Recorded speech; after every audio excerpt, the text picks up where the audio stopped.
The Force is old and full of shadows. On the fiery riverbanks of Mustafar, destiny is rewritten in an instant. Obi-Wan Kenobi leaps from a floating droid to the black sand embankment, seeking the high ground advantage. But in that critical heartbeat, Anakin Skywalker moves faster than fate intended. With a surge of the Force, Anakin lunges upward before Obi-Wan can fully plant his footing on the slope. The young Sith somersaults through the ash-filled air and lands on the high ground behind Obi-Wan, catching the Jedi Master off guard. Obi-Wan whirls, lightsaber raised in desperate defense. But Anakin is already attacking with ferocious precision. Blue blades clash in a shower of sparks. Obi-Wan's defensive sweep cuts only empty air. Anakin has sidestepped with preternatural speed. In a blur of motion, Anakin twists his blade behind him and drives it backward. The plasma blade pierces Obi-Wan's chest from behind. Kenobi's eyes go wide in shock and pain. He taught Anakin everything he knew. But it wasn't enough. In this moment, the Chosen One's raw power and rage outmatched the seasoned Jedi Master. Obi-Wan Kenobi, defender of the Republic and Anakin's longtime mentor, staggers and collapses to his knees. For a brief second, their eyes meet. Obi-Wan's gaze is full of sorrow and deepest regret. He tries to speak, but only a strained whisper escapes his lips. The life fades from Obi-Wan's face as he falls forward onto the scorched ground, mortally wounded. Anakin stands over his former master, chest heaving, consumed by triumph and fury. He was the Chosen One, now no one can stand against him. A cold finality settles in Anakin's heart. Without a word, he swings a boot into Obi-Wan's limp body, kicking his one-time friend down the embankment. Obi-Wan's body slides toward the lava flow and vanishes in the molten rivers of Mustafar, consumed by fire. There will be no trace of Obi-Wan Kenobi, only ashes on the wind. Even in his victory, Anakin's soul churns with conflicting emotion. The dark side's fury still courses through his veins, yet somewhere beneath that rage, a flicker of pain and loss trembles. He has done what he thought impossible. He killed the closest thing he had to a brother. But any remaining light in Anakin is quickly smothered by the shadow whispering in his mind. This was necessary. Betrayal by the Jedi had led to this, and he will not dwell on weakness now. Across the galaxy on Coruscant, Grandmaster Yoda fights for his life in the Senate chamber. The ancient Jedi Master hurls his lightsaber and clashes with Darth Sidious amid the towering Senate pods. Their duel rages in a storm of Force energy, green blade versus red.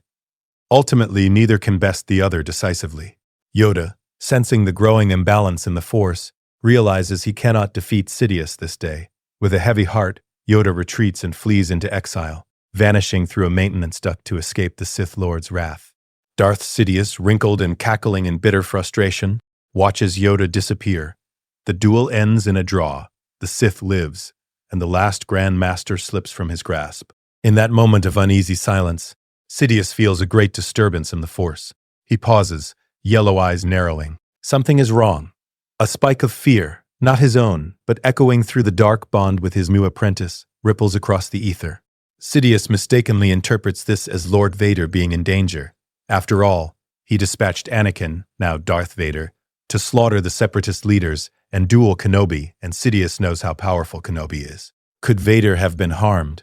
Sidious's gnarled lips curl into a sneer as he senses Vader's presence flickering wildly far across the stars on Mustafar. It feels chaotic and volatile. He must act quickly. Wasting no time, Emperor Palpatine, Darth Sidious, summons his royal guards and a platoon of clone shock troopers. Maz Amedda, his aide, stands by anxiously as Sidious boards his shuttle. Lord Vader is in trouble, the Emperor hisses, concealing the slightest tremor of concern under his authoritative tone. The shuttle's ramp closes, and within minutes Sidious's craft rockets into hyperspace toward Mustafar, escorted by a pair of V-wing starfighters. The newly declared Galactic Empire cannot afford the loss of its enforcer. Sidious fully intends to save Vader, or what remains of him, and secure his new order. On Mustafar's charred surface, Anakin Skywalker, Darth Vader, stands alone amid the carnage he has wrought. The Separatist leadership lies slaughtered in the control room behind him. Now his betrayer, Obi-Wan, is no more. The heat of the lava embers dances around Anakin's black-clad form as he strides back toward the landing platform. There, Padme Amidala lies sprawled on the ground, unconscious from Anakin's own outburst of rage. Anakin's heart clenches at the sight of Padme's motionless body. He rushes to her side and drops to his knees, cradling her gently. She's still alive. She has to be. He can feel a faint spark of life through the Force, but it's fragile and dim. Ashes settle in Padme's hair and on her soft features, which are now pale. Anakin brushes a trembling hand against her cheek. Padme, I'm sorry, he whispers hoarsely, voice cracking. She does not respond. Her pulse is weak. Before Anakin can attempt anything further, the roar of engines announces Palpatine's shuttle arriving above the landing platform. The sleek vessel descends through clouds of ash. Its ramp opens with a hiss, revealing Darth Sidious flanked by red-armored royal guards and several clone troopers in crimson-trimmed armor. They march onto the platform, cautious eyes taking in the destruction. Sidious's black-robed form moves forward eagerly. He expected to find an injured, perhaps dying, Darth Vader. Instead, he sees his apprentice standing tall and unscathed, holding the limp body of Senator Amidala. The corpses of the Separatist Council are scattered in the background. No sign of Obi-Wan Kenobi is evident, only the eerie glow of molten lava beyond. Lord Vader, Sidious calls out, voice oily with concern. Are you hurt? His eyes flick over Padme's body with faint distaste, then scan for Obi-Wan. Where is Kenobi? Anakin gently lowers Padme to the ground and rises to face his master. Dead, my master, he replies, a cold edge in his tone. Obi-Wan Kenobi is dead. I killed him. The admission holds equal parts pride and bitterness. Sidious's eyebrows arch in surprise and then delight. Good, good, he purrs.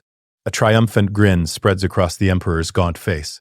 Kenobi had been a significant threat, and Vader appears to have emerged victorious and whole. You have done well, Lord Vader, very well. But even as Sidious approaches, his instincts prickle. The dark side around Anakin feels wild, turbulent, and dangerously powerful. Far more so than Sidious anticipated. The younger man's presence in the Force burns like a raging furnace. Standing a few paces from Anakin, Sidious notes the intense yellow glare in Vader's eyes and the way his fists clench and unclench by his side. Something is amiss. Anakin's mind is a maelstrom. The dark side is pulsating through his veins, whispering with seductive venom. In this moment of ultimate triumph and despair, its voice is insidious. He knows your thoughts. He lied to you. He promised to save Padme, but look, she is dying. He didn't teach you enough. He never intended for you to surpass him. Anakin's gaze focuses on his so-called master. Sidious stands before him, defenseless and unsuspecting, preoccupied with gloating over victory. The Emperor's hands are folded calmly within the sleeves of his robe. He does not even hold his lightsaber. The dark whisper intensifies. Now is the time. Strike. Anakin's jaw tightens. Betrayal and ambition coil together in his heart. He recalls his plea to Padme earlier. I am more powerful than the Chancellor. I can overthrow him. In that moment, it was a boast. Now, it feels like an inevitable truth. Sidious had orchestrated the galaxy's spiral into war and darkness, and Anakin had done all the bloodiest work, massacring the Separatists, even cutting down his own mentor. Why should Sidious rule the galaxy when Anakin holds this much power? Sidious steps closer, finally noticing the dangerous gleam in Anakin's expression. Lord Vader? He asks slowly, a hint of caution in his voice. Before the Emperor can utter another word, Anakin's crimson-bladed lightsaber snaps to life with a sharp hiss pop. In a blur of motion, he drives the blade straight through Darth Sidious's heart. Sidious's golden eyes fly open in complete shock. He gasps a wet, rasping sound. The blood-red blade protrudes from his back, its glow illuminating the horror on the faces of the nearest clone troopers. Darth Sidious, the Dark Lord of the Sith who manipulated the entire galaxy, has been caught utterly off guard. His withered hands clutch at the weapon impaling him, and for an instant he tries to summon his powers. Blue Force lightning flickers weakly at his fingertips, but it sputters out. The Emperor's dark energies are already failing. Anakin steps forward and twists the lightsaber, snarling through clenched teeth. Your rule is over. Master, he spits, voice dripping with contempt. He yanks the blade free. Sidious staggers, collapsing to his knees, his face contorted in agony and disbelief. The dark side does not rush to save him. It only feeds on the chaos of this betrayal. With a final convulsion, Darth Sidious crumples onto the landing pad, lifeless. The self-proclaimed Emperor of the Galaxy lies face down on the obsidian ground of Mustafar, smoke rising gently from the fatal wound in his chest. For a long moment, there is only the crackle of nearby lava and the distant rumble of the volcano. The clone troopers and royal guards are frozen in place, stunned by what just occurred. Their loyalties, programmed by duty, are thrown into confusion. The supreme commander of the Empire is dead by the hand of his own apprentice. Anakin stands over Sidious's corpse, chest heaving with adrenaline. Inside him, a powerful mix of triumph, rage, and bitter loss swirl. He has slain Darth Sidious, avenging years of lies and manipulation in an instant. The rule of two, the grim Sith tradition that the apprentice will one day overthrow the master, has been fulfilled decisively here on Mustafar.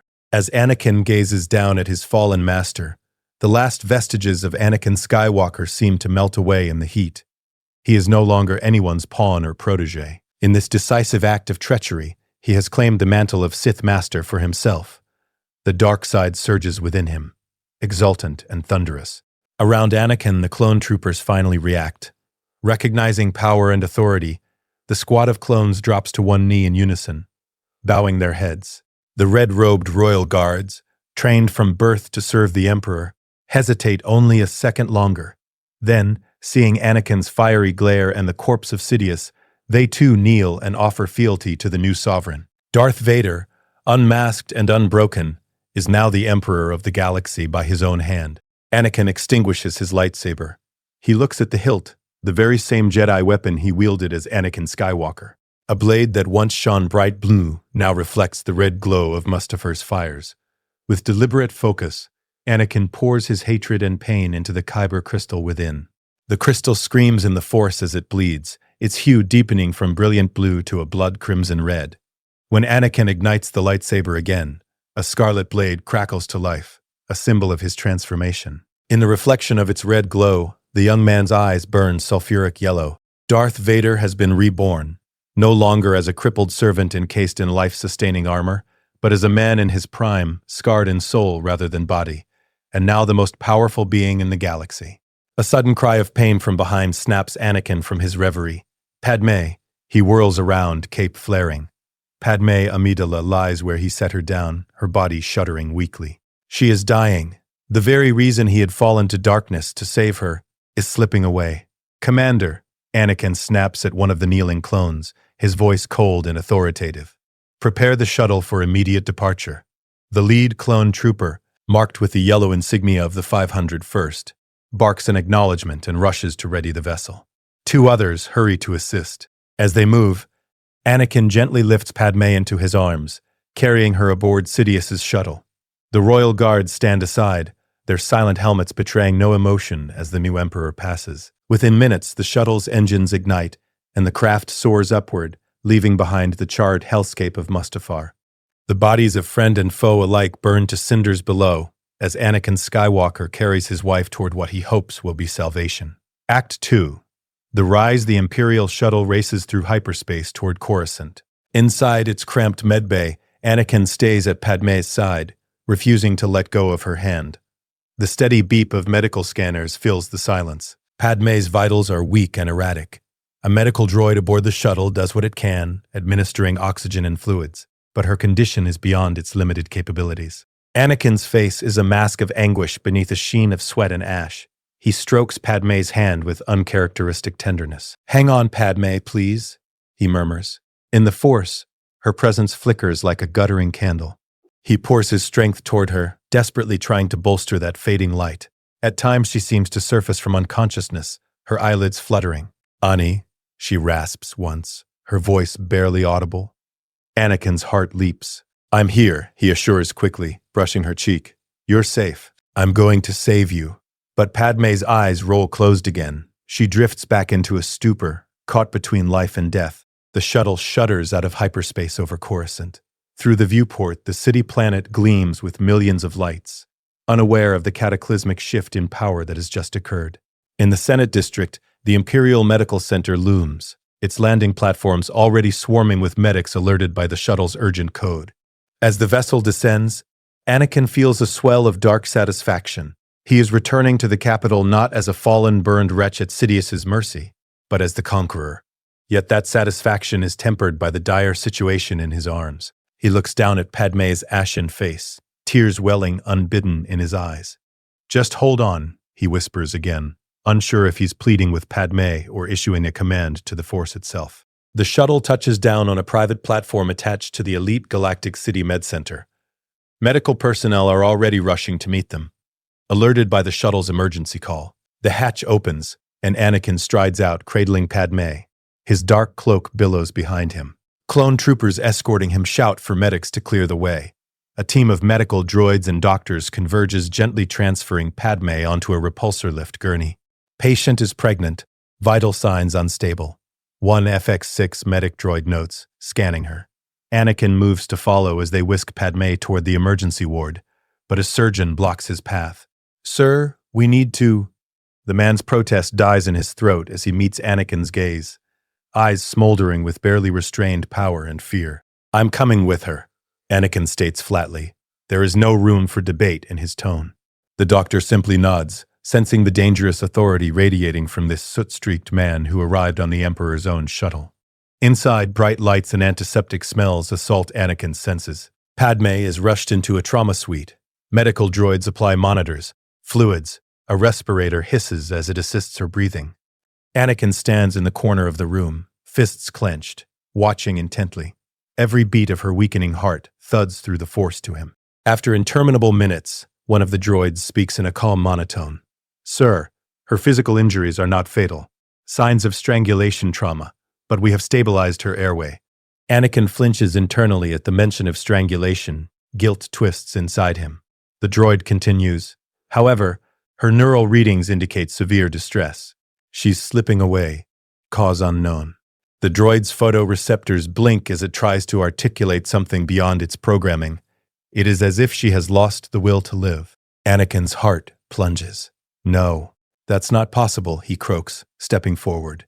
"Padme, stay with me," he urges, taking her hand again. The doctors exchange uncertain glances. They've done all they can medically. This is something beyond their science. Padme's eyes flutter open.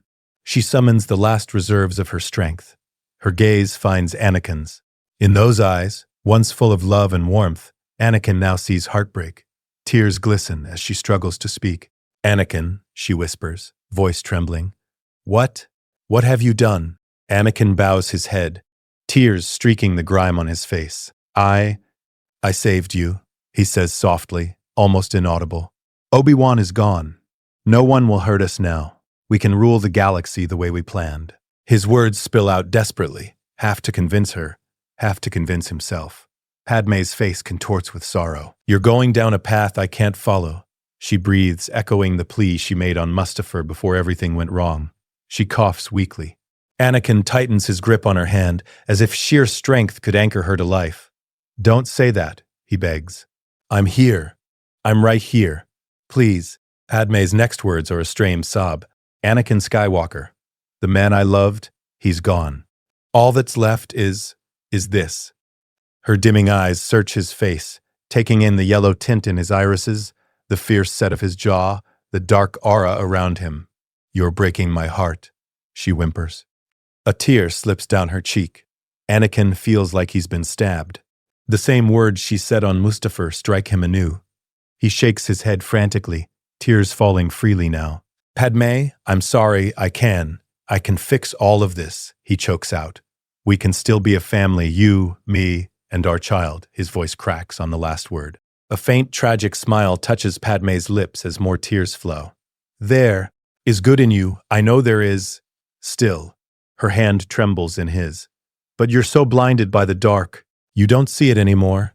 Her voice is fading to a mere breath. "Anakin, my love." Padme's eyes drift shut as the monitors start blaring alarms. Anakin panics. "No, Padme, stay with me," he cries. He places his hand on her forehead, desperately pouring his energy into her. "Padme." For an instant, Padme's eyes open one last time. She gazes at her husband through tears. Barely audible, she whispers, "I love you." A final tear falls, and Padme Amidala's hand goes limp in his grasp. Her head tilts and her eyes stare sightlessly ahead. The monitors flatline into a single, unending tone. Padme Amidala is gone. At the sound of the monitor's flatline, even R2-D2, Anakin's longtime astromech companion, silently observing from the corner, emits a plaintive, mournful whistle. The medical staff steps back in fear as the air itself seems to tremble with the Emperor's anguish. No. No, no, no. Anakin screams. A primal howl of despair and fury reverberates through the Force and the sterile walls of the med bay. In a swell of uncontrollable anguish, Anakin's power erupts. The room quakes. Glass panels shatter outward. Medical droids are hurled against walls and crushed. Cracks splinter across the ceiling as equipment explodes in showers of sparks. Doctors duck and scramble out as the entire building seems to tremble under the wrath of the Sith. Within his swirling storm of grief, Darth Vader stands over Padme's body trembling. He has achieved everything he thought he wanted. Unlimited power, vengeance, dominion over his enemies, and yet he could not save the one person he plunged into darkness for. In this cruel twist of fate, the dark side delivered him victory and loss in the same stroke.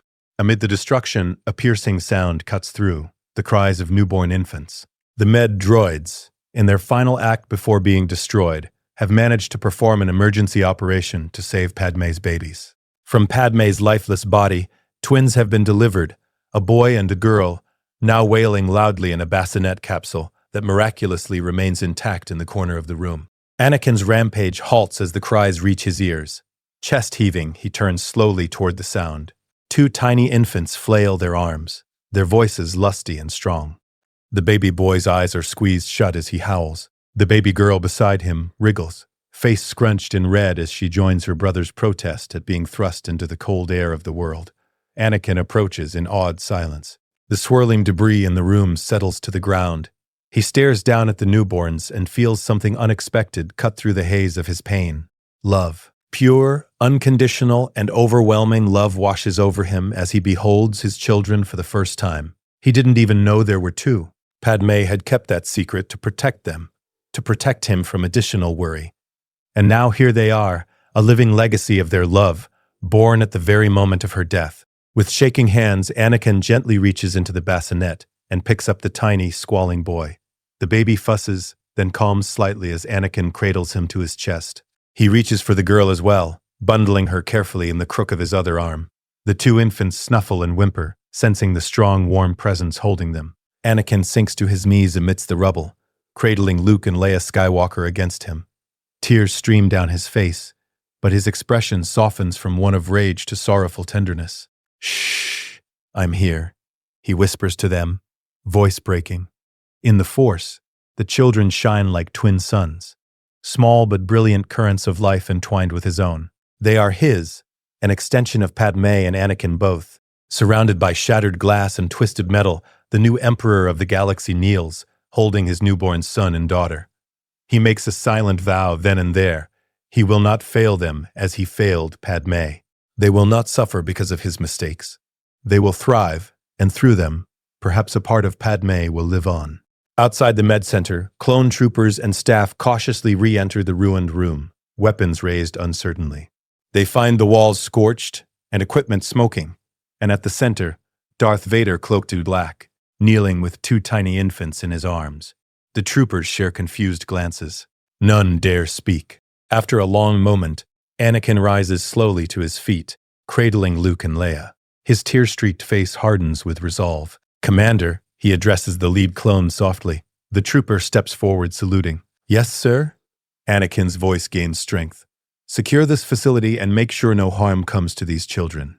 The clone commander nods briskly and begins barking orders for troopers to guard the area and assist the remaining med staff. As the medical personnel cautiously move to check the infant's health, Anakin steps aside, gaze drifting to the covered body on the bed. Padme's body. A white sheet has been drawn over her, but a strand of her brown hair spills out, fluttering gently in the breeze from a broken ventilator. Anakin swallows hard. He feels hollow, as if a part of his soul died with her, and perhaps it did. The last light of Anakin Skywalker might have gone out in that moment. But Vader remains, and he now has a new purpose. In the days that follow, the news spreads like wildfire through Coruscant's halls of power. Emperor Palpatine is dead. Rumors swirl. Some say the Jedi struck him down in a final act of treachery. Others whisper of an internal power struggle. The official announcement, however, is delivered to an emergency session of the Galactic Senate by none other than Lord Vader himself. An emergency Senate meeting is convened under heavy guard. Hundreds of senators, frightened and uncertain, gather in the grand convocation chamber. They murmur among themselves, exchanging snippets of rumor and trying to understand who truly holds power now. Suddenly, the central podium begins to descend, and standing alone upon it is Darth Vader. This is not the armored giant many imagined, but the young war hero they knew as Anakin Skywalker, clad in dark robes with his face exposed. A hush falls over the Senate. Vader's amplified voice booms through the vast chamber. "Senators of the Empire," he announces, "the traitorous Jedi have been defeated. The Separatist war is over. Their leaders lie dead, and their droid armies are shut down. Darth Sidious, the deceiver you knew as Emperor Palpatine, was the true architect of this galactic conflict." Gasps ripple through the crowd. Vader presses on relentlessly. He manipulated both the Republic and the Separatists to accumulate power. He betrayed the Republic he swore to serve. Palpatine paid for his treachery with his life. At this, shocked whispers echo from the Senate pods. Some refuse to believe it, others feel a flicker of vindication. Vader raises a gloved hand for silence. "Fear not," he declares. "As the one who exposed and destroyed Darth Sidious, I will now succeed him. I shall lead the Empire and restore order to the galaxy." Some senators stare in stunned disbelief, others in reluctant acceptance. "There will be stability, there will be peace," Vader continues coldly, "but only if we stand together. Any senator or system that dares oppose my authority, that invites chaos, will face the same fate as Palpatine and the Jedi." The threat hangs in the air, chilling and unmistakable. Many senators, cowed and fearful, bow their heads. Those who might have once rebelled now hold their tongues. The cost of defiance is made terrifyingly clear. With the Senate intimidated into compliance, Vader wastes no time consolidating his rule. He meets with Mas Amedda and the rest of Palpatine's inner circle of bureaucrats and advisors. In the once Grand Chancellor's office, he issues an ultimatum: swear loyalty to the new emperor or die. Terrified of the powerful figure before them, and the fate of their former master fresh in their minds, the Imperial Council pledges fealty to Lord Vader. He warns that any thought of treachery will be sensed and punished without mercy. From that moment, the senior bureaucrats and Moffs become tools of Vader's will, not partners in governance. The main difference between Anakin and Palpatine in their rule is that Palpatine schemed for the future, while Anakin focuses on the present. Vader is determined to stomp out the rest of the Jedi and maintain order, rather than obsess over long-term contingency plans or superweapon projects as Sidious did. Almost immediately, Vader prioritizes tightening his grip on the galaxy. The remaining Jedi who survived Order 66, if any, are now fugitives to be hunted relentlessly. He orders the Inquisitorius, an organization of dark side agents that Palpatine had begun assembling, to be expanded and put under his direct command. One former Jedi Temple guard, now turned to the dark side, reveals himself and pledges loyalty to Vader, becoming the Grand Inquisitor of this cadre of Jedi hunters. Vader accepts him and the handful of other Inquisitors that Sidious had been training in secret, tasking them to scour the galaxy for any surviving Jedi. Meanwhile, Vader moves to cement control over the Imperial military. He travels in person to Kamino, the storm-shrouded cloning world. There, in Tipoca City's sterile facilities, he meets with the Kaminoan cloners, the Cameron Owens as some clone troopers phonetically nicknamed them. The long-necked Kaminoans bow with eerie calm as the new emperor orders them to resume the mass production of clone troopers. Unlike Palpatine, who in the original timeline would later phase out clones for cheaper human conscripts, Vader has no patience for a less reliable army. He wants loyal soldiers, and he wants them in endless supply. The Kaminoans oblige, restarting the accelerated growth fats. Future clones, Vader insists, should be engineered for even stricter obedience and with fewer behavioral quirks. The template of Jango Fett is to be utilized to its fullest once more, but any independent streak in the genome must be dampened. These next generations of clones will be more uniformly disciplined, faceless enforcers of imperial law across the galaxy. The changes are swift and brutal. Within weeks, any whisper of rebellion is snuffed out. A handful of senators and freedom fighters who had begun to gather in secret find themselves betrayed by imperial spies or detected by Vader's vast force awareness. On Alderaan, when evidence of Bail Organa's covert communications with other opposition leaders is uncovered, Bail receives a personal visit from Vader's agents. It's only Bail's quick thinking, destroying the evidence and feigning unwavering loyalty, that spares him from immediate arrest. Still, Vader grows suspicious of Organa, and keeps him under watch. Saw Gerrera's partisans on Onderon attempt to rise against the newly arrived Imperial garrison. Vader dispatches the 501st Legion to annihilate the partisans' camp. Gerrera narrowly escapes into hiding, but his forces are decimated. A cache of weapons being stockpiled on Chandrila is seized, and the dissidents are made examples of. Mon Mothma, one of the architects of that plan, realizes open resistance is suicide and slips into quiet political obedience, biding her time. Each flicker of rebellion is met with swift and merciless reprisal. Vader does not bother with gentle propaganda or appeasement. Fear becomes the Empire's blunt instrument. Public broadcasts show images of executed traitors as warnings. One by one, dissenting voices go silent. Despite the brutality, life for the average citizen initially appears calm. The Clone Wars have ended. Hyperspace lanes are secure. Commerce resumes. As long as one does not speak out against the Empire or show sympathy to Jedi, one might not encounter the Empire's wrath directly. Many war-weary planets relieved the fighting has ceased, choose relief and complacency over defiance. Amid these sweeping changes, Emperor Vader keeps his children close. Publicly, Luke and Leia are not immediately revealed to the galaxy. Within the Imperial Palace, they are attended by hand-picked caretakers and nurse droids. Vader often visits their nursery in rare, quiet moments, shedding the weight of rulership to simply watch them sleep or coo as infants do.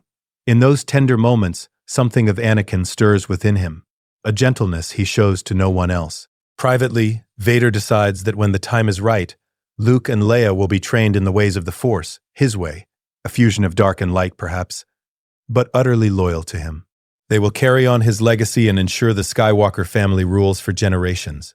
For now, he lets them remain innocent babes, one of the few mercies left in his heart. As the years pass, Luke and Leia Skywalker grow under their father's watchful eye. Vader begins their training early, at first through simple games that encourage using the Force, levitating toys in the nursery, honing reflexes by play-dueling with harmless lightsaber props.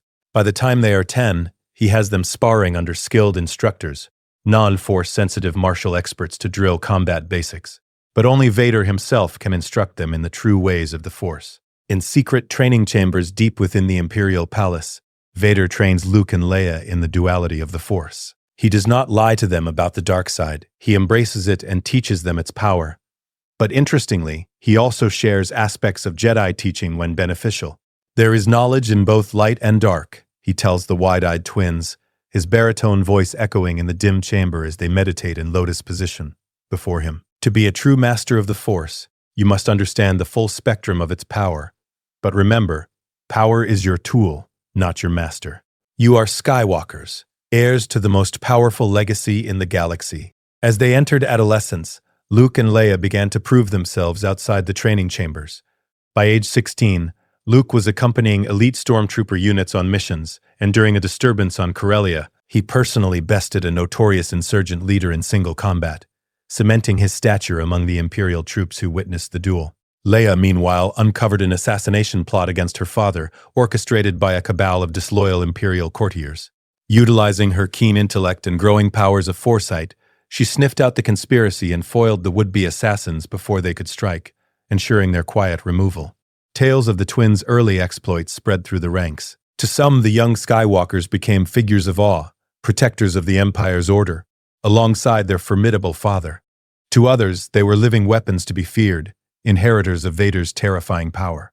Either way, it was clear that Luke and Leia Skywalker were destined to stand at their father's side in ruling the galaxy. Within the Imperial military, the loyalty to Vader extends to his offspring. The clone officers and the new generation of stormtroopers respect Luke and Leia as Vader's blood and powerful force wielders in their own right. Inquisitors and dark-side acolytes recruited over the years bow to the young Skywalkers, just as readily as to the Emperor himself. Meanwhile, Vader's new regime continues to eliminate threats. Within 5 standard years of Emperor Vader's rule, the Great Jedi Purge is virtually complete. Nearly all known surviving Jedi are dead or in permanent hiding so deep they pose no active threat. Master Yoda, the wisest of them, remains unaccounted for, but Vader never forgets him. Deep in meditation, Vader often reaches into the currents of the Force, trying to catch any glimpse of Yoda's presence. At first, there is nothing.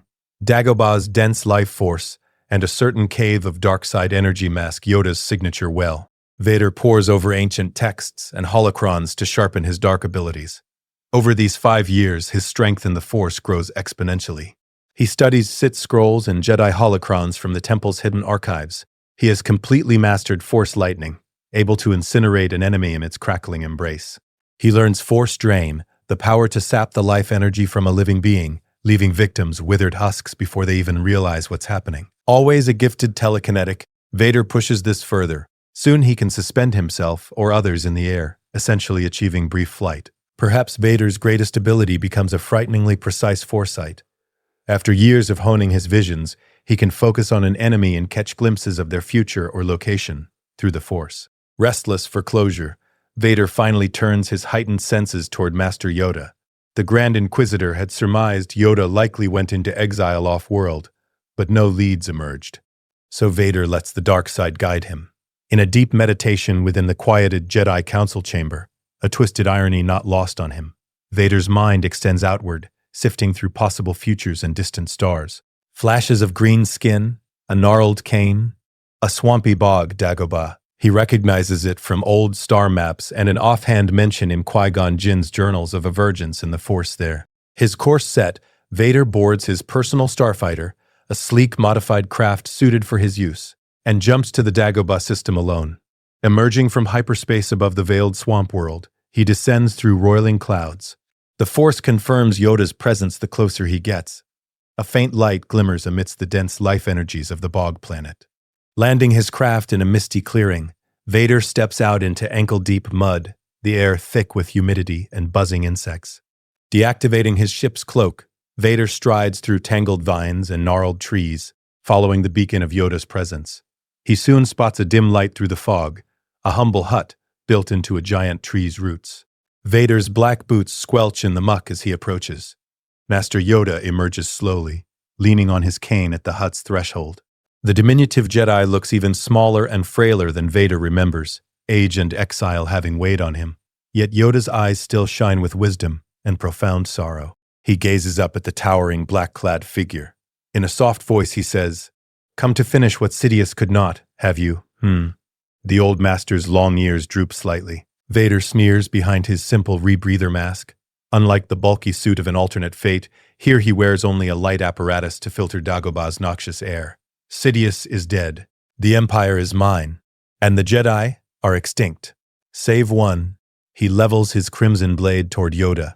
"I thought it fitting that the era of the Jedi end with the fall of its greatest master." Yoda closes his eyes briefly, perhaps offering a final prayer into the Force. When he opens them, he stands a bit straighter despite the cane. Twisted by the dark side young Skywalker has become. The boy you trained, gone he is. Consumed by Darth Vader, Yoda laments, voice heavy with sadness, yet firm. A heavy silence. Then Yoda sighs, accepting the duel to come. "If so certain of victory you are, then fight me you will not mind."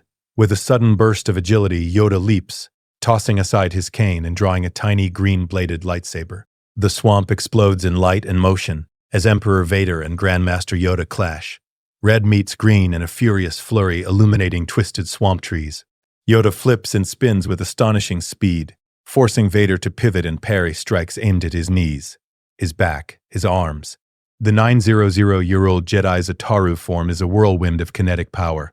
Vader counters with Gemso strength. Each of his heavy blows that Yoda intercepts nearly drives the smaller Jedi into the mud with sheer force. They dance between roots and over logs.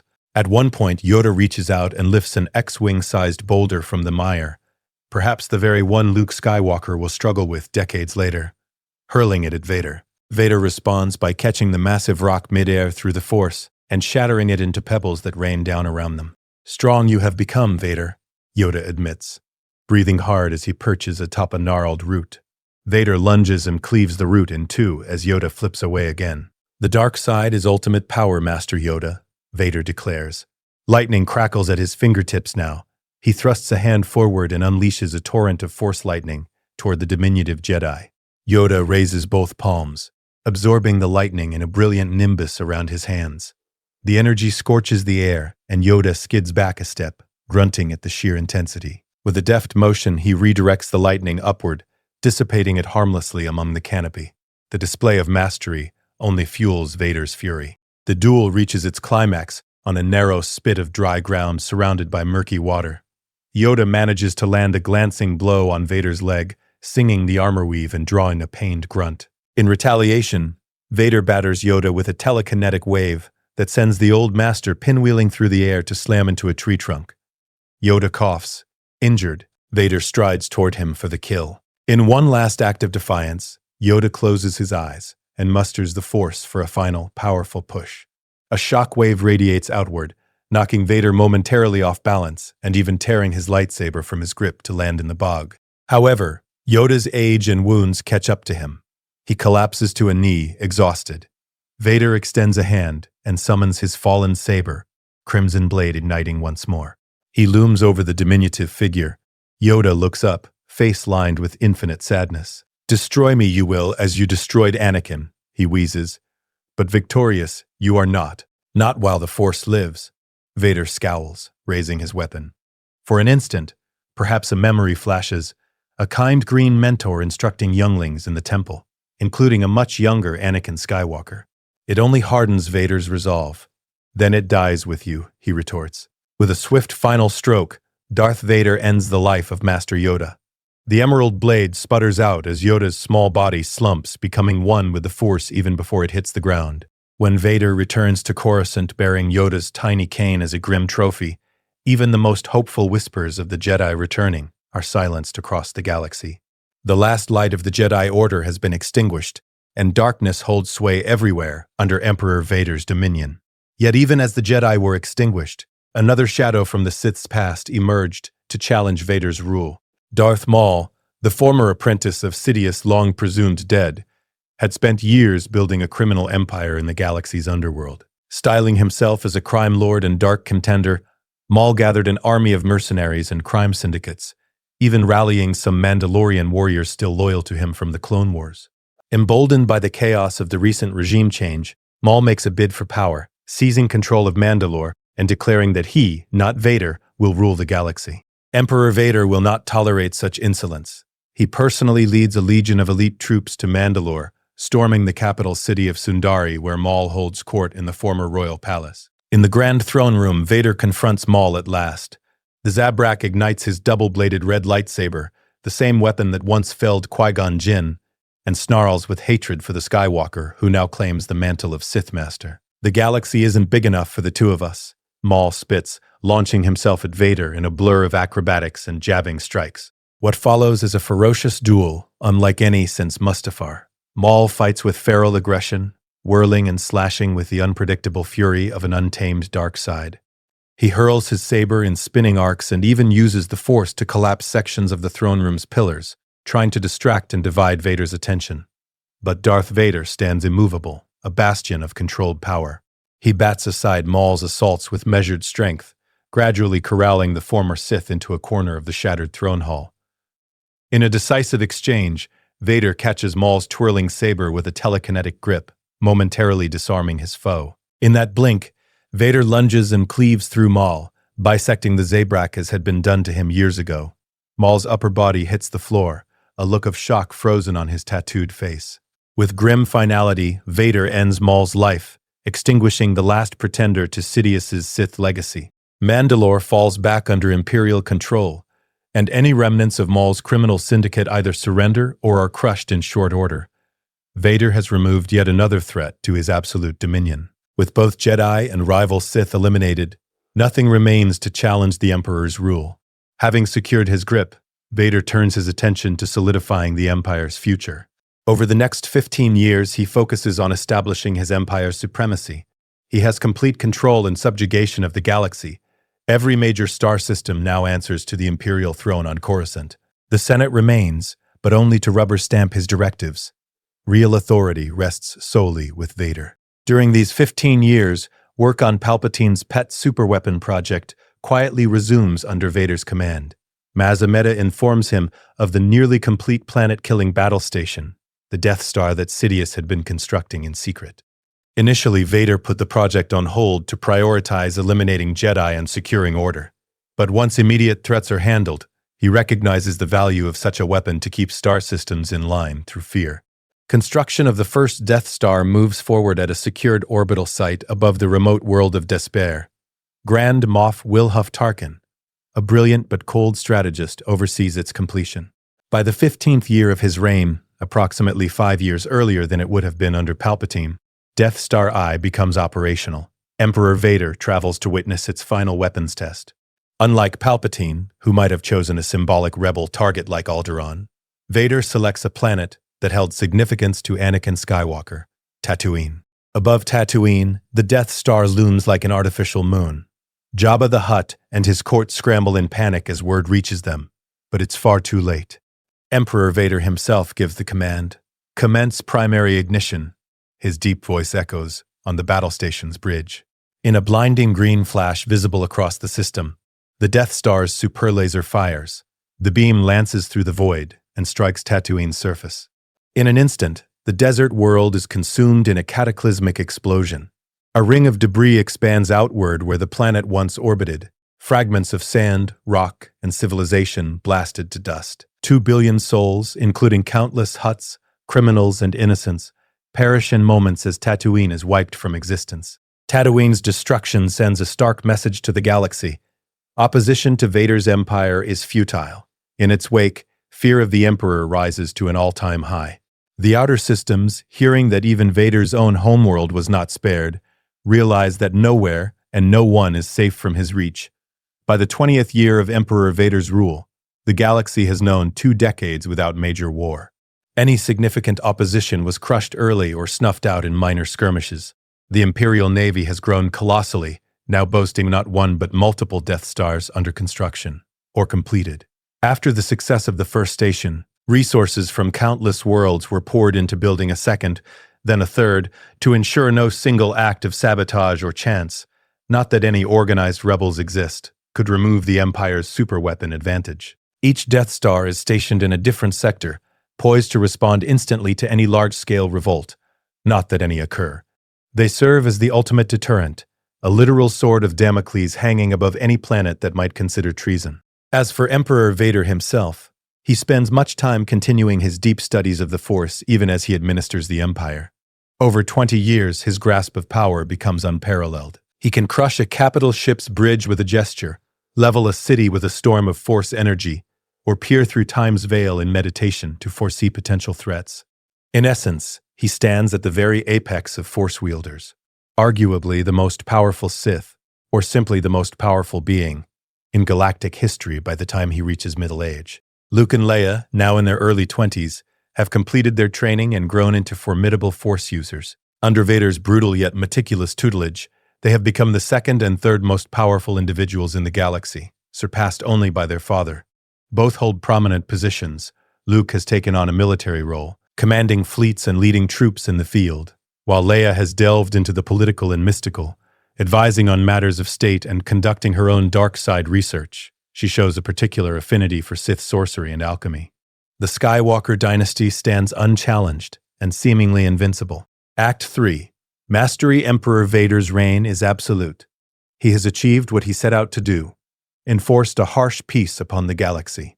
The Jedi are extinct, the Separatists are gone, and any thought of rebellion has been cowed into submission. In these years, Vader hones his skills to perfection and molds the Empire entirely to his vision. Throughout the galaxy, the last remnants of the Jedi are hunted down. An Imperial report comes in of Master Quinlan Vos, the maverick Jedi known for his psychometric abilities, aiding refugees on distant Kifu. Vader dispatches an Inquisitor strike force that engages Vos and a few sympathizers he's gathered. Quinlan fights fiercely, even managing to wound one of the Inquisitors, but in the end he is outnumbered and brought down. Vader receives word of Vos's death with grim satisfaction, one less Jedi to threaten his new order. In another corner of the galaxy, a particularly personal confrontation occurs when Vader senses a familiar presence in the Force one he has not felt since the Clone Wars. Ahsoka Tano, his former Padawan, has resurfaced on the moon of Rada, helping hide a group of Force-sensitive youths. Vader sends the Grand Inquisitor and a squad of troopers to deal with her, but reports of a fierce skirmish reach him, and he realizes Ahsoka might escape. Unwilling to let someone who knew Anakin Skywalker survive, Vader intervenes personally. On Rada's dusty plains at dusk, Vader meets Ahsoka face to face. She ignites her twin white lightsabers as he approaches, his own crimson blade already in hand. "It's been a long time, Snips," Vader says, the old nickname twisted by his deep voice. Ashoka's eyes widen at the faint echo of Anakin's tone behind the mechanistic timbre. "Anakin, you don't have to do this," she implores, even as she raises her sabers in a defensive stance. Vader's response is bitter cold. "Anakin Skywalker is dead. I am what remains." The duel is intense and heartrending. Ahsoka fights not just for her life, but for the hope that some part of Anakin can be saved. But Vader's onslaught is relentless. He has grown far mightier since their last meeting in the Clone Wars. With a series of crushing blows, he shatters one of Ahsoka's lightsabers and beats her to her knees. "I won't leave you." "Not this time." Ahsoka gasps through pain, recalling how Anakin had left the Jedi Order on her behalf once. Vader hesitates, a flicker of conflict inside him. For just a heartbeat, the sight of his former apprentice, loyal and compassionate to the end, stirs Anakin's buried soul, but the dark side roars back in him with fury. Attachment was Anakin's weakness. Vader raises his hand, hoisting Ahsoka up by her throat with the Force. "Then you will die," he snarls. With a swift final motion, Vader drives his blade through Ahsoka Tano. Her eyes widen in shock and sorrow as the red saber pierces her heart. Vader releases her and she falls to the ground, the light fading from her eyes. In her last moment, she whispers, "There's still good in you," before life leaves her. Vader stands over the body of his once beloved apprentice in silence. He closes his eyes for a moment. If any tears tried to form, they have long since been burned away in Mustafar's fires. When he opens them, they are cold and yellow once more. He turns and strides away swiftly, as if trying to leave any lingering guilt behind in the dust of Rada.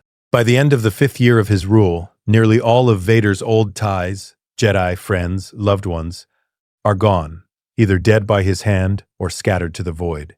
The galaxy is firmly under his heel. And it is at this zenith of power that Vader turns fully to shaping the Empire to his will. With the Jedi Purge essentially completed, Vader directs his efforts toward consolidating Imperial control across every sector. Any troublemaker worlds that balk at the Empire's terms are taught swift lessons, a blockade here, an orbital bombardment there. Few require a second demonstration. One of Vader's priorities is the Imperial military's continued strength. Palpatine's long-term superweapon projects, like the Death Star, were temporarily sidelined during the Purge, but now Vader reconsiders them. Tarkin briefs him on the Death Star's progress. Vader authorizes its completion, seeing use for such a fearsome tool if any uprising ever gains momentum. Shortly after cementing his rule, a former Jedi Temple guard, now the Grand Inquisitor, reveals to Vader a secret facility on Nur, where Palpatine had been training Force-sensitive operatives in the dark side. Vader travels to this facility and finds the first batch of Imperial Inquisitors already indoctrinated by Sidious. The Grand Inquisitor commands them, and together they continue the hunt for any remaining Jedi or new Force-sensitive children who could become threats, or tools, in the future. For the next 5 years, as the Galactic Empire solidifies, Vader trains intensely in the dark side of the Force, and ensures total control of his domains. There is difficulty with some worlds initially refusing Imperial rule, but after Vader garrisons them with legions of loyal clone troopers, now called stormtroopers, they quickly comply. The entire galaxy that once was the Republic and the Separatist Alliance is now firmly under Vader's empire, and he plans to venture further outward, into the Outer Rim and eventually the unknown regions, bringing the Empire's order to even the distant corners of the galaxy. During these years, Vader's power in the Force grows exponentially. Immersing himself in the darkest lore, he pushes the limits of what a living being can do. He studies forbidden holocrons from the Jedi Temple's restricted section, and holocrons recovered from old Sith ruins. He practices forbidden techniques that warp life and death. By year 5, he has completely mastered Force lightning, able to summon torrents of it so intense they leave only ashes of his targets. He perfects Force drain, leeching the life force from enemies in combat, reducing them to empty husks. He even discovers methods to use the Force to sustain his body in ways previously thought impossible. For brief moments, he can suspend himself mid-air or glide in sustained leaps, making it seem as if he can fly. However, perhaps Vader's greatest dark power is his enhanced precognition. After years of honing his visions, he can now slip into meditative trances and actively seek out glimpses of his enemies' locations or futures. With focused effort, he locates hidden threats. Through the Force, he sees the hiding place of Jedi Council Master Oppo Ranchisis on a far-flung world and dispatches an Inquisitor team to eliminate him. He glimpses the presence of his old apprentice Obi-Wan's lightsaber, recovered from Mustafar's bank by Vader after their duel and kept as a morbid trophy, and for a brief moment contemplates how a single twist of fate changed everything on that fiery bank. In these years, Luke and Leia grow from children into young adults and take on more active roles in the Empire. By their late teens, they accompany Vader on missions and in high-level meetings. The galaxy gradually learns of the existence of the Skywalker twins, often presented in propaganda as the princes of the Empire, prodigious heirs who will help carry forth their father's vision. Their public revelation is carefully managed, but to the upper echelons, it's no secret that Luke and Leia are being groomed as Vader's right hand and left hand. To the rank-and-file troops, Luke and Leia become living legends in their own right. Luke Skywalker, bold and charismatic, leads detachments of the 501st Legion on special operations, demonstrating uncanny piloting skills and bravery on the battlefield. Whispers spread among stormtroopers of how, on one mission, Luke charged into a separatist holdout fortress on Kashyyyk, blue lightsaber blazing, and captured the insurgent leader single-handedly. Leia Skywalker, poised and insightful, often accompanies Vader in political audiences and intelligence briefings. She becomes adept at ferreting out treachery within the Imperial court. On one occasion, she uncovers a group of Imperial moffs plotting to partition some Outer Rim territories for themselves. Leia uses her emerging powers of mind probe and subtle persuasion to extract confessions behind closed doors. The conspirators quietly disappear shortly thereafter. In the corridors of power, officials speak in hushed tones of the Emperor's sorceress daughter, who can read minds and root out betrayal with a mere gaze. By the end of 20 years since Mustafar, the Skywalker Empire stands at its zenith. The galaxy has been largely quiet under Vader's brutal peace. The common citizen experiences no war, only the iron-fisted order of Imperial rule. Luke and Leia are powerful young enforcers, loyal to their father yet each developing their own specializations. Luke in martial prowess and command, Leia in strategy and the mystical arts. Vader himself, now in his mid-40s, reigns supreme, a dark colossus whose name alone strikes terror and awe. Act 4.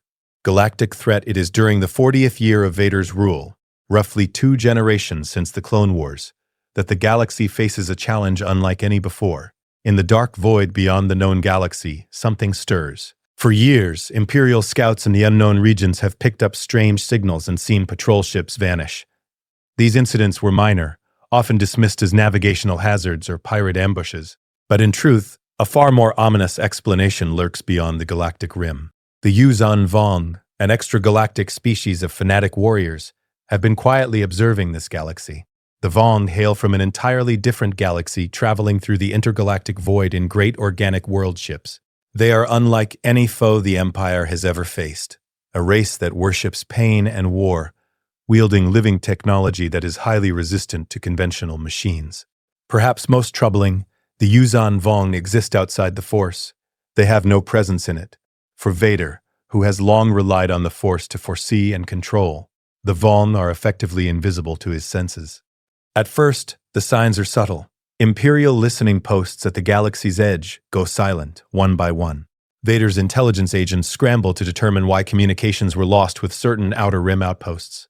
They suspect natural phenomena, or marauding pirates. But then refugee ships from rimward colonies like Belkadan and Dubrillion limp into Imperial space, their crews in terror. They tell horrifying tales of sleek black bioships descending from the skies, of brutal warriors in crab-like armor who feel no fear and give no quarter, of entire cities enslaved or slaughtered. These accounts reach Imperial Center on Coruscant. Many advisors are skeptical. They sound like wild stories or primitive aliens easily handled by a garrison. But Vader's instincts prickle. There is something about the description of these warriors and their strange weapons that raises alarm. He attempts to use the Force to probe these rumors and senses nothing. That absence itself is deeply unsettling. It's as if a section of the galaxy has gone dark to his mind. He orders scouting fleets to the reported areas. What they find confirms the worst. One task force, led by an Imperial Star Destroyer, jumps to a frontier colony and is immediately ambushed by Yuuzhan Vong warships. These vessels are coral-like and jagged, bristling with bizarre organic weaponry. The Imperial commander arrogantly demands the unknown ships identify themselves and stand down. The Vong respond by unleashing swarms of plasma projectiles and singularity mines. The Star Destroyer's shields crumble under the onslaught of unconventional firepower they were never designed to counter. In minutes, the proud destroyer is in flames.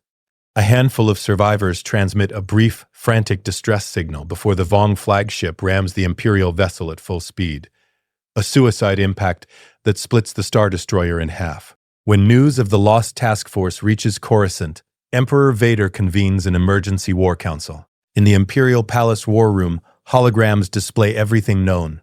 Sensor recordings of the alien ships, tactical data from the ill-fated task force, shaky refugee footage of monstrous warriors storming through city streets. Many Imperial officers around the table shift uneasily.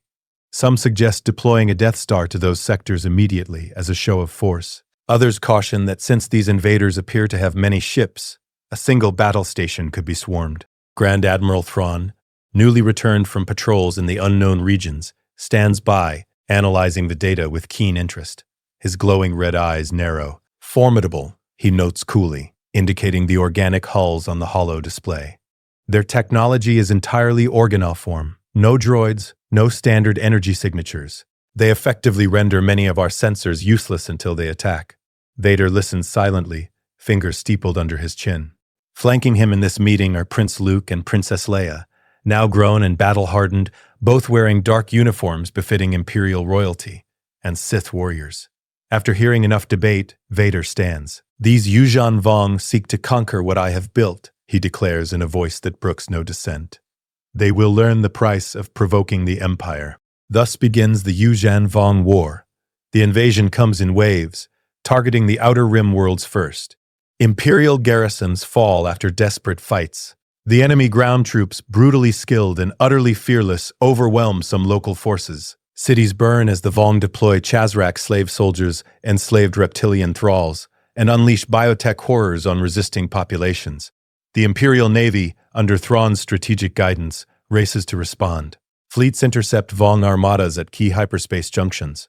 The initial space battles are unlike any in galactic history. Star Destroyers rain turbolaser fire on the strange coral-like Vong frigates, only to see many shots absorbed by Davin basils, strange gravity-warping creatures embedded in Vong ships that swallow energy blasts like miniature black holes. Imperial captains adapt by modulating firing patterns and launching spreads of missiles to overwhelm the gravitic defenses. They score some kills, organic Vong ships erupting in flame and atmosphere. But the unfamiliar enemy inflicts heavy losses in return. In one confrontation at Bilbringi shipyards, Luke Skywalker leads the Imperial fleet from the bridge of the Superstar Destroyer Imperator. He watches as a Vong cruiser closes aggressively, shrugging off concentrated fire until Thrawn's tactics collapse its Dovin basal shields. The Star Destroyers then tear it apart at last. Yet no sooner have they done so than swarms of coral skippers, Vong starfighters, and boarding craft latch onto the Imperator's hull like swarming insects. Luke springs into action, organizing troopers to repel the boarders. Lightsaber in hand, he carves through a breach point, personally dispatching a cadre of Vong warriors who broke onto the command deck. The fight is brutal. One Vong nearly strikes Luke down because the young Sith cannot sense him in the Force, forcing Luke to rely purely on reflex. But Luke prevails, rallying his men and flushing the remaining intruders into space. The Bilbringi battle ends in a costly Imperial victory. On the ground, Imperial Sith warriors and Inquisitors initially prove superior to the average Yuuzhan Vong warrior. Empowered by the dark side, they carve through rank-and-file Vong in several early skirmishes. However, the inability to sense the Vong's intentions in the Force hinders them greatly. Duels that should have been easy turn deadly when a Vong faints unpredictably. An Inquisitor expecting a telltale presence or emotion in the Force finds nothing, and a poisonous amphistaff pierces them through the heart. Losses among the Imperial Darkside adepts mount more than expected, which infuriates Vader. Still, in the early phase of war, the Empire holds its own. Grand Admiral Thrawn's brilliance counters many Vong tactics. He studies their patterns carefully. For instance, noting their religious zeal leads them to attack symbolic targets. Thrawn anticipates the assault on Fonder shipyards by feeding false intel of a major fleet rally there. When the Vong strike, they spring Thrawn's trap. Multiple Imperial fleets emerge from hiding and utterly decimate the surprised invaders. It's one of the first major wins for the Empire. But the Yuuzhan Vong are quick to adapt too. Seeking to neutralize the Empire's force wielders, they unleash a horrific biological weapon targeting the Empire's greatest advantage, its force users. From their gene labs, they breed packs of creatures called Voxin, designed specifically to hunt and kill force sensitives. Vicious and cunning, Voxin can sense force adepts across great distances and are armed with corrosive venom, sonic shrieks, and near-impervious hides. Imperial knights and inquisitors, who had once been predators, now find themselves prey. In one chilling incident, a team of 3 inquisitors on a search-and-destroy mission vanishes on the jungle moon of Yashuvu. Recovered helmet recordings later show blurry flashes of fang-filled maws and hissing acid spray before cutting off. Panic spreads quietly among Vader's dark acolytes as word circulates of Voxin ambushes decimating even seasoned Sith warriors. For Vader, this development is infuriating and worrisome. The Voxins strike at the core of his power, the knowledge that even his most loyal force-wielding enforcers can be slaughtered by these abominations. It becomes clear that the longer the war drags on, the more the Yuuzhan Vong will adapt and create new nightmares. Vader's determination to end the conflict swiftly grows ever more urgent. As the conflict grinds into its middle years, the Yuuzhan Vong push steadily toward the core worlds. Despite some Imperial victories, the invaders' sheer ferocity and numbers allow them to conquer swaths of the Outer Rim. Dozens of planets fall, entire populations are put to the sword, or shackled as slaves in the Vong's brutal crusade. At one dark point in the war, the Yuuzhan Vong capture the planet Sullust, a key Inner Rim factory world. On Sullust, the Vong commit one of their signature atrocities. They begin terraforming the world to suit their preferences, a process which involves mass sacrifice of native Sullustans and melting entire cities into slag to grow their organic structures. By the time Vader's forces manage to retake Sullust weeks later, millions have been slaughtered in ritual heaps. The planet's surface is scarred with charred craters and creeping Vong fungi. This sight further steels Vader's resolve. This enemy must be utterly destroyed, no matter the cost. Despite the Empire's ferocity, the Yuuzhan Vong continue to push toward the core. In a bold strike at the war's midpoint, the invaders launch a massive assault on Coruscant itself, the heart of the Empire. After a brutal siege that shatters the planet's orbital defense ring and rains devastation on the cityscape, Coruscant falls to the alien horde. Vader and the Imperial court barely evacuate in time to a secure redoubt in the core worlds, forced to watch in rage and horror as their capital is overrun. The Vong claim Imperial Center as their own, renaming it with their blasphemous tongue and reshaping the once glittering Ecumenopolis into a twisted bioorganic nightmare. The Imperial Palace is desecrated and transformed into the Overlord's grotesque throne hall. For the first time in his rule, Emperor Vader tastes bitter defeat. But where others might succumb to despair, Vader's resolve only hardens. He vows that Coruscant will be liberated and that the invaders will pay 1,000-fold for every citizen slain in the streets of his capital. Realizing the Vong will keep coming unless dealt a decisive blow, Vader convenes with Thrawn, Luke, Leia, and his top war strategists. They conceive a bold endgame plan. Target the supreme overlord of the Yuuzhan Vong and their leadership in one fell swoop. Cut off the head, and the body will die, or so they hope. Grand Admiral Thrawn uses his deep knowledge of strategy and whatever intelligence Imperial agents glean from captured Vong Villips and spies to pinpoint the likely location of the enemy's leadership. Unsurprisingly, Coruscant, which the Vong have made their throne world. The plan is daring and costly. Mount a massive operation to retake Coruscant, crush the main Vong fleet, and eliminate the Overlord. Emperor Vader reveals an ace up his sleeve. He has held back 3 fully operational Death Stars in reserve. He feared exposing them piecemeal would risk them being isolated and overwhelmed. But now, together, they will be the hammer of his counterstroke. Thrawn outlines the multi-pronged assault. While the bulk of the Imperial Navy engages the main Vong Armada in Coruscant orbit, one Death Star will target and eliminate the Yamosk-equipped command world ships, the massive Vong vessels housing telepathic war coordinators that link their fleet. The other 2 Death Stars will secure space by intercepting any Vong reinforcements jumping in. Once space superiority is achieved, Vader himself will lead a ground assault on the planet to confront the Supreme Overlord at his throne. The plan is set in motion. The Battle of Coruscant, the second such epic battle in this alternate timeline, becomes the war's climactic conflict. All 3 Death Stars emerge from hyperspace at the edge of Coruscant's gravity well. accompanied by the largest Imperial armada ever assembled, hundreds of Star Destroyers, thousands of support craft, and swarms of TIE fighters, including advanced TIE defenders that Thrawn had a hand in deploying, and bombers. The Vong are not caught off guard this time. They've heavily fortified Coruscant's orbit with captured Golan defense platforms, and their largest fleet. The final clash is absolutely titanic. Death Star I lines up and fires its super laser, not at a planet this time, but directly at a colossal Vong command ship harboring a Yamsk. The organic hull tries to absorb energy with its Dauvin basils, but nothing can withstand the sheer power of the Death Star beam. The target detonates spectacularly, the explosion even consuming several smaller Vong craft that were too close. Death Star 2, larger and more advanced, splits its beam into multiple lower-powered shots, thanks to improved recharge, to wipe out clusters of Vong capital ships massing for a counterattack. Entire wings of Vong cruisers disintegrate under Emerald lances. Death Star 3, commanded by Luke and Leia together from its control bridge, intercepts Vong reinforcements emerging from hyperspace at the system's fringes, obliterating them as they arrive. Despite these awe-inspiring displays, the Yuzan Vong fight fanatically. Swarms of Coral skippers fling themselves at the Imperial fighter screen. Vong capital ships adopt suicidal tactics. Even after sustaining mortal damage, some plow into Imperial Star Destroyers and kamikaze runs. One blazing Vong frigate rams a Victory-class destroyer, breaking it apart in a fiery crash near Death Star 2's vicinity. Slowly but surely, the Imperial strategy works. Deprived of their Yamsk coordination, thanks to the Death Star strike and targeted jamming devices developed by Imperial scientists, the Vong fleet loses its uncanny battle synchronization. Thrawn's tactical genius fully shines as he maneuvers Imperial task forces to exploit every Vong blunder. The Vong armada, though still monstrous, begins to crumble under the unrelenting assault. When the majority of the orbital defenses are down, Vader gives the order for the ground invasion to commence.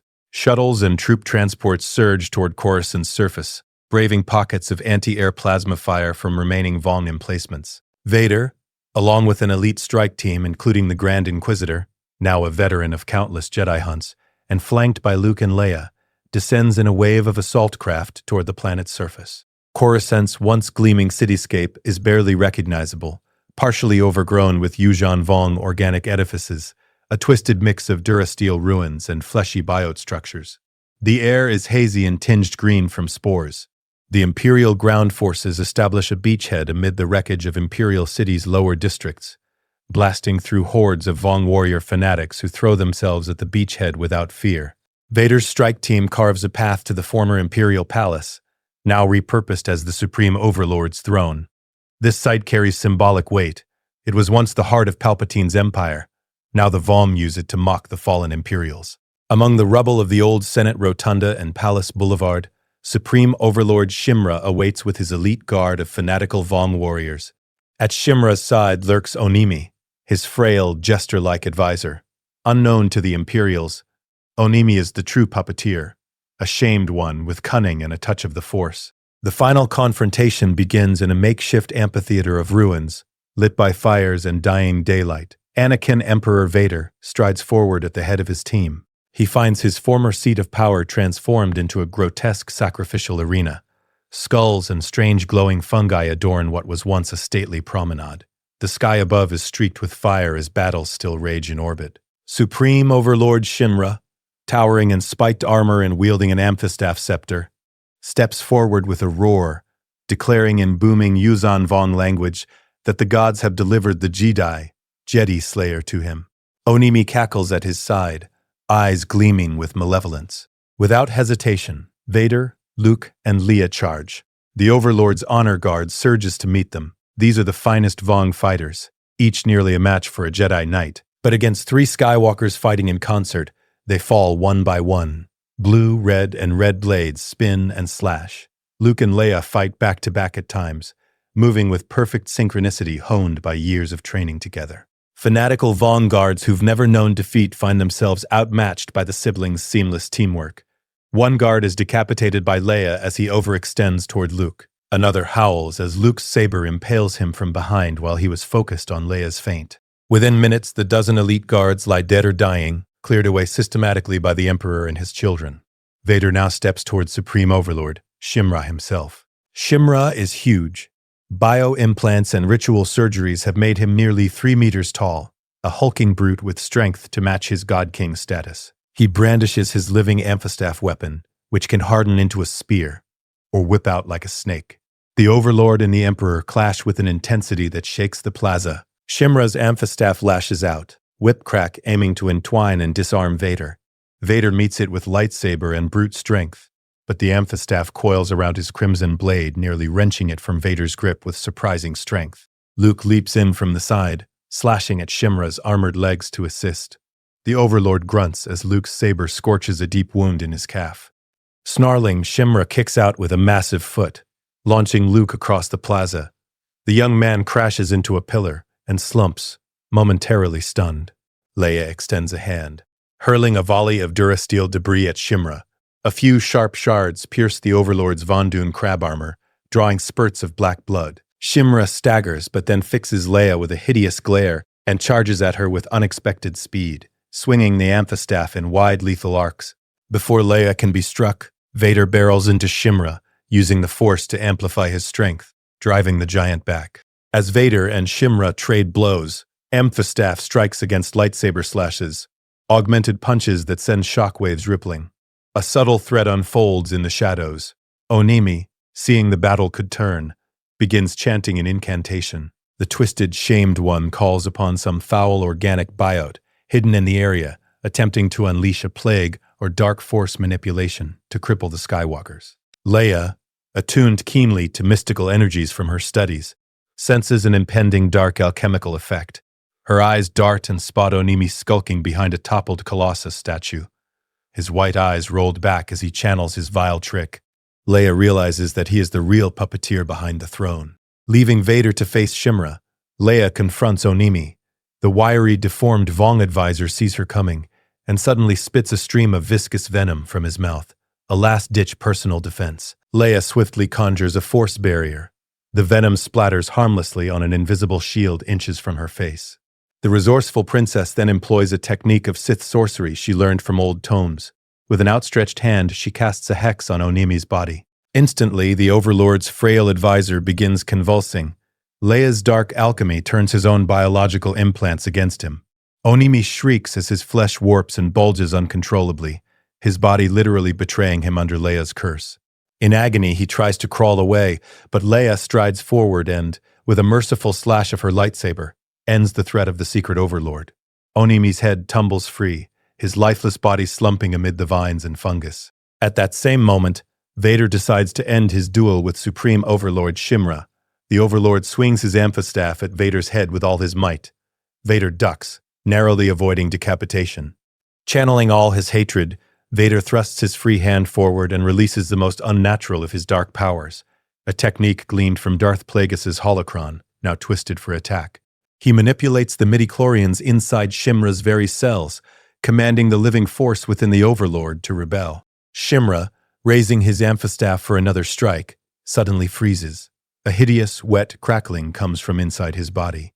The Von Dune crab armor bonded to Shimra goes berserk. Its living components feel the attack and writhe in a frenzy. In a grotesque turn, the armor's symbiotic link to Shimra makes it a vector for Vader's power.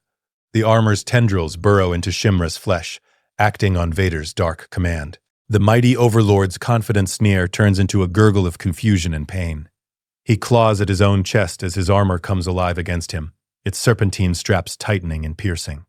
Muscle withers, bones crack from the inside as midichlorians, the life force glue of his being, revolt in a ghastly chain reaction. Vader steps back, watching coldly as Shimra's massive form contorts.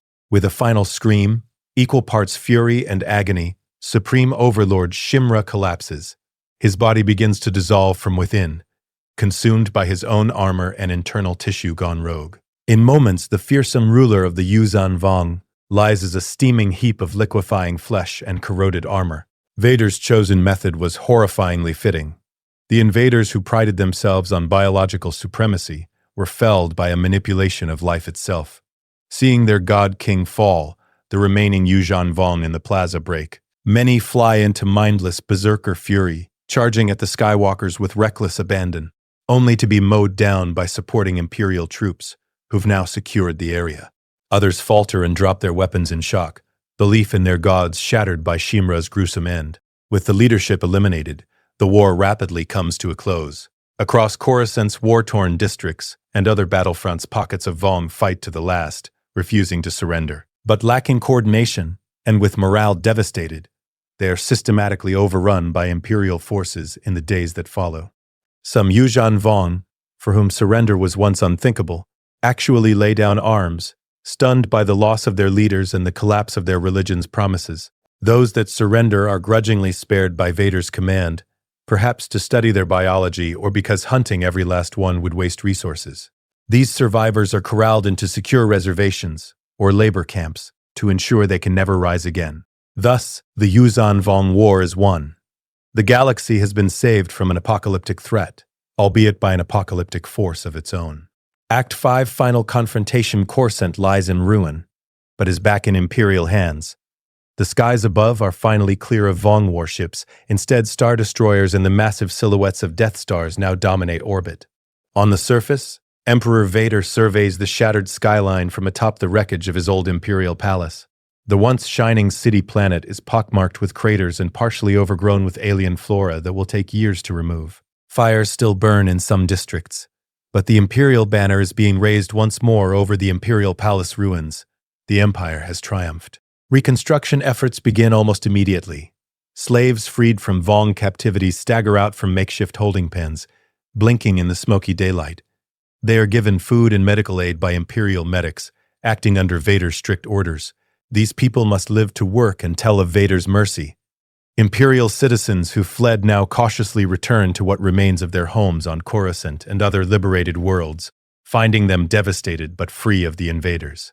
Across the galaxy, as word spreads that the Yuuzhan Vong have been defeated, there is widespread relief and even celebration on some worlds. Interestingly, even those who despised the Empire's tyranny cannot deny their gratitude that Vader's iron rule provided the only military might capable of saving the galaxy from a far worse fate.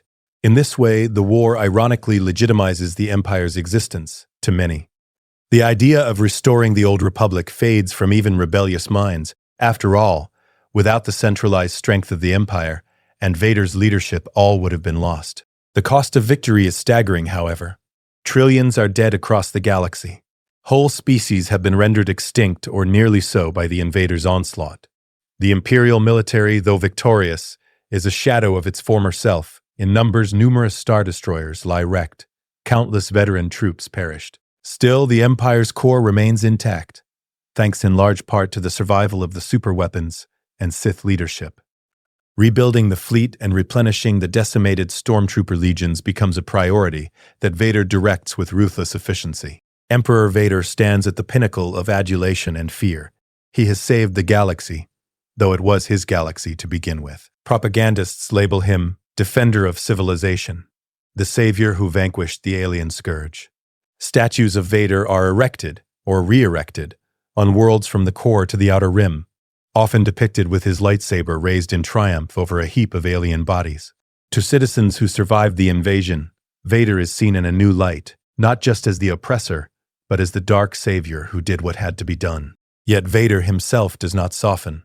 Peace has been won, but it is his kind of peace, enforced through might and fear. And now, having seen the brink of galactic annihilation, Vader is more convinced than ever that only absolute order can protect the galaxy. If some citizens once whispered of rebellion, nearly all such thoughts perish in the aftermath of the war. Under the pretext of preventing future invasions, Vader further tightens authoritarian control. Planetary defenses are increased. Local militias are disbanded in favor of direct Imperial garrisons. Any remaining separatist or dissident elements are purged under the guise of eliminating Vong collaborators. Many worlds that chafed under the Empire's yoke now remain quiet, the populace too exhausted and awed by the war's horrors to contemplate upheaval. And even if some might secretly yearn for liberty, they cannot deny that it was Vader's cruel strength that saved them from extinction.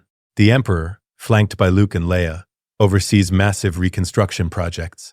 Planetary infrastructure is rebuilt, shipyards repaired, new starships commissioned to replace losses. The Senate, which Vader had allowed to exist in a ceremonial capacity, is given a slightly larger role to facilitate coordination of relief efforts. though they still have no real power beyond what Vader grants case by case. The message is clear. The Emperor will tolerate a measure of discussion now, as long as it serves his ends of restoration and doesn't challenge his rule. The clone stormtroopers, whose ranks were thinned terribly by war, are replenished using a mix of accelerated cloning and standard recruitment. Kamino's facilities were partially destroyed in a Vong raid, so new clones take longer to grow and are supplemented by enlisted humans from loyal worlds. The character of the Imperial military shifts slightly. More diversity in trooper backgrounds, but under the iron discipline instilled by Vader and his top commanders, the coherence and loyalty remain. The devastation left by the war is almost beyond comprehension. Entire city continents lay in ruin across hundreds of worlds. Whole populations were displaced or massacred. In some cases, the Yuzan Vong rendered planets uninhabitable with alien pathogens or terraforming. Imperial engineers and scientists swing into action, working tirelessly to reverse the Vong terraforming and purge the galaxy of the invaders' residues. On some worlds, this means seeding clouds with chemicals to kill invasive Vong vegetation. On others, deploying specialized droids to uproot and incinerate coral growths that have fused with cities. It will take years, perhaps decades, to fully heal the scars. The Empire marshals enormous resources to shelter and relocate billions of refugees from systems that were destroyed or corrupted beyond quick recovery. The galactic economy, strained by all-out war and devastation, teeters another challenge Vader meets by commanding his Moffs and technocrats to prioritize reconstruction at all costs. If his subjects once feared him only as a conqueror, many now regard him, openly or begrudgingly, as the hard-handed savior who is piecing their broken worlds back together. Amid this rebuilding, Vader and his children ensure that any lingering Yuzan Vong traces are eradicated. Hidden Vong bases that didn't get word of the Overlord's death are hunted down by joint Imperial KISS task forces. Having aided in the war's final phase, remains a valuable ally. They continue to patrol the unknown regions for any sign of a second extragalactic wave. Some surrendered Vong even end up assisting the Empire. A handful of shamed ones, Vong outcasts, who saw Vader kill Shimra now believe him to be enacting the will of the true gods. These Vong advisors help identify Vong hideouts, or neutralize leftover bioweapons, ironically seeking redemption by aiding the Empire that annihilated their leaders. Vader shows no mercy to collaborators either. Any world or individual that sided with the Vong during the war faces swift and public punishment. A few traitorous Imperial governors who struck deals with the Vong early on are dragged in front of military tribunals and summarily executed, their heads displayed on pikes in what remains of the Imperial Plaza. Crime syndicates that tried to profit from the chaos, like Black Sun and the remnants of Hutt clans, are brought to heel with brutal crackdowns. With the war's end, exploration of the unknown regions resumes, this time under far safer conditions thanks to the new Imperial KISS alliance. Grand Admiral Thrawn spearheads missions to chart the hyperspace anomalies beyond known space, ensuring that if any other extragalactic threat lurks, the Empire will see it coming in advance. The Chiss ascendancy and the Empire vow to stand united against any future dangers emerging from the cosmic dark. A subtle shift has occurred within Vader himself. Facing an enemy immune to the Force forced him to rely on something other than sheer power. It required alliance, strategy, even trust in his children and subordinates. One could almost say a small measure of humility has crept into his perspective. Not enough to soften him, but perhaps enough to temper the most extreme excesses of his tyranny. The destruction of Tatooine, for instance, stands as a unique horror he never repeated during the war. He used the Death Stars on purely military targets afterward. Perhaps witnessing the mass death wrought by both his own superweapons and the Vong's rampage gave him a sliver of appreciation for the value of stability in life. In private moments atop the ruins of the old Jedi Temple, which the Vong further desecrated during their occupation, Vader sometimes stands alone, gazing at the stars. Perhaps through the Force he hears faint echoes, the voices of those long gone, maybe even a whisper of Padme or Obi-Wan. He does not react, but one could imagine he silently reaffirms his vow. Never again will chaos threaten his galaxy. His methods remain as uncompromising as ever, but in his mind he truly believes he has fulfilled what he once promised Padme. He has brought peace and order to his new empire, albeit at a tremendous cost. In the war's aftermath, the Skywalker Empire endures, stronger than ever. The citizens are safe, if not free. Order reigns supreme. The Jedi are a distant memory now. spoken of only in secret by the few who remember them. For the common folk, Emperor Vader and his children are the mystic saviors and warlords who guard the galaxy. History will no doubt judge them differently, but for the present generation they are both feared and strangely respected.